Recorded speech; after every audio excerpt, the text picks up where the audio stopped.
It's good to know that you are there. You are on to the news on the hour, brought to you from the Anglican Cable Network Nigeria, ACNN. I am Zubechi Frank. You are welcome. Ahead of the 2019 general elections, Nigerians who are yet to get their permanent voter cards have been encouraged to do so and also to cast their votes on the election day without bearing in mind that their votes won't count. The Assistant Director of Broadcast Media of INEC, Abuja, who was present on our program Christians in Politics, gave the assurance that the Independent National Electoral Commission INEC is committed to free, fair and credible elections. And so Nigerians should desist from selling their votes. The commission is independent. The commission has done everything within its capacity to block all loopholes of rigging. And that is why politicians have resorted to vote buying. So the thing goes back to the people. Your votes will count. Go out there in mass and vote. Don't sell your vote. Mark my word. Don't sell your vote. Also speaking on the program, the Vicar of St. Philip's Anglican Church, Gwarimpa, Abuja, Reverend Canon Ovie Ezimerue, advised Nigerians to vote and not to allow security agencies intimidate them. What I want to say to the people is that go there, cast your vote. If any person is intimidating you, maybe you drop your phone lines. If people are being intimidated by security agents, who will they call? Call the people, the phone lines that INEC will give us, because these things in Ekiti, it happened. Nobody should be intimidated, and don't allow anybody intimidate you.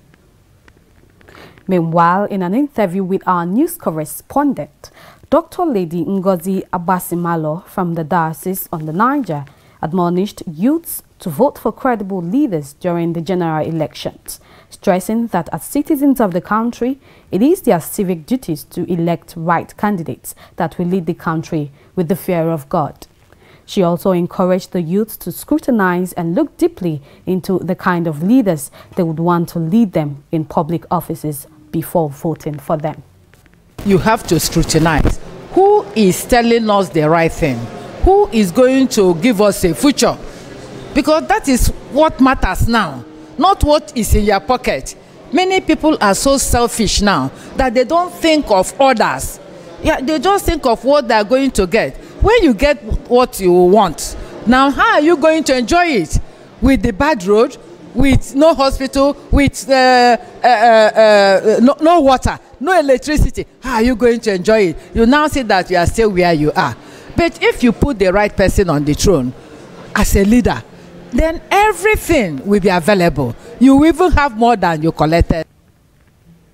President Muhammadu Buhari has launched a new enhanced electronic international passport, which has 10 years validity period and 64 pages. During the launching, which was carried out at the State House in Abuja, the president was captured, and after about an hour, he was issued with a new passport at the council chamber of the presidential villa, Abuja.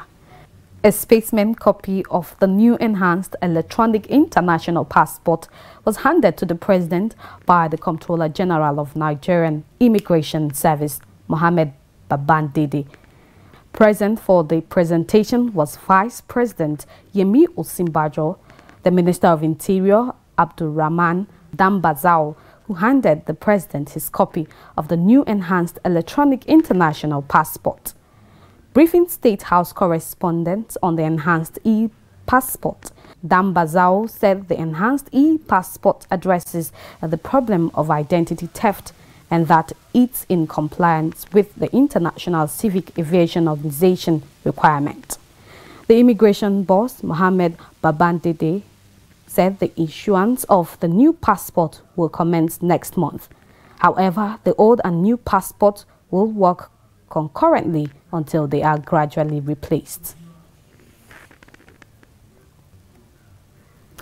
Among reactions trailing in with regards to the new appointment of the Inspector General of Police, A prominent non-governmental organization, Human Rights Writers Association of Nigeria, Huriwa, has reacted to the appointment of Mohammed Adamu as the new police boss. Huriwa claimed that President Muhammadu Buhari, by appointing Adamu, who hails from the north, was worshipping the goddess of nepotism and favoritism. Buhari had named Adamu the new IGP following the retirement of Ibrahim Idris from the position after he clocked 60 years. However, in a statement by its national coordinator, Comrade Emmanuel Onubiko, the organization insisted that Buhari's decision of appointing northern Muslims as security heads smacked nepotism and favoritism, which was unconstitutional. The body, however, urged the new police boss to ensure he reformed the image of the force because Nigerians have lost faith on them, and also admonished him to adopt a one-point agenda of turning around the corrupt police force into an effective and professional policing institution. The Federal High Court in Lagos has ordered a former Chief of Air Staff, Air Marshal Adesola Amosu, retired, to permanently forfeit to the federal government a sum of 2.2 billion naira found by the Economic and Financial Crimes Commission (EFCC) in his possession. Also forfeited was a sum of 101 million naira recovered from Solomon Enterprises, a company linked to Amosu. Justice Mojushola ordered that the forfeited funds should be paid into the federal government's treasury single account, adding that the order must be complied with within 14 days and that the EFCC must file an affidavit to show compliance. We shall now go on a short commercial break. News on the hour continues in a moment. Please stay with us. Why do we fall ill? Is it possible to stay without falling ill? Is God interested in our health? Can we get access to cheaper health anywhere? Do you want tips on how to stay healthy? Then join me, Angela Weze, on Health Watch every Tuesday at 9:30 a.m. with repeat broadcasts on Thursday at 2 p.m. and Saturday at 1:30 p.m. as health experts provide answers to your questions on how to remain healthy physically, mentally, socially, and spiritually here on Anglican Cable Network Nigeria. God bless you.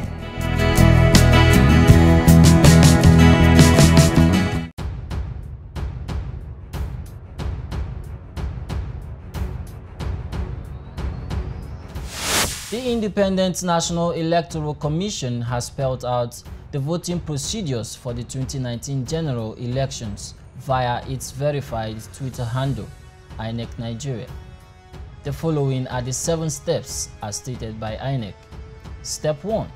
Upon arrival at the polling unit, join the queue and present yourself to the INEC official at the polling unit, who will determine whether you are at the correct polling unit and check if the photograph on the permanent voter's card matches your face. If satisfied, he or she will direct you to the next INEC official. Step 2. The official will request for your PVC to confirm that your card is genuine and your details using the smart card reader. He or she will ask you to place your finger on the card reader to confirm that the PVC belongs to you. By ascertaining, the card reader will contain the name, photograph, and fingerprints of all those registered in their polling unit. Step 3. You will then meet the next official who will request for your PVC to confirm that your name and your details are in the voters register. Your name will be ticked and your PVC returned to you. He or she will then apply indelible ink to the cubicle of your appropriate finger for that election to show that you have been accredited to vote. If your name is not found on the register, you will not be allowed to vote. Step 4. The presiding officer stamps, signs, and endorses the date at the back of the ballot paper. The presiding officer will roll the ballot paper inwardly with the printed side inward and give it to you. He or she will then direct you to the voting cubicle where you will vote in secret. Step 5. You will stain your appropriate finger for the election with the ink provided. Then use your stained finger to mark the space or ballot provided on the ballot paper for your preferred candidate or party. Roll the marked ballot paper in the manner the presiding officer gave you. Step 6. Then leave the voting cubicle and drop the ballot paper in the ballot box in full view of people at the polling unit. Step 7. You will then leave the polling unit or wait, if you so choose, in an orderly and peaceful manner to walk the process up to the declaration of results.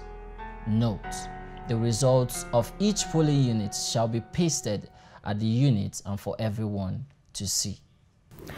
You are welcome back and thanks for staying tuned. For more on our top stories, please visit our website at acnntv.com or youtube.com/ACNNTV. To be up to date with our news and other programs, download the ACNN app for Android from Google Play Store.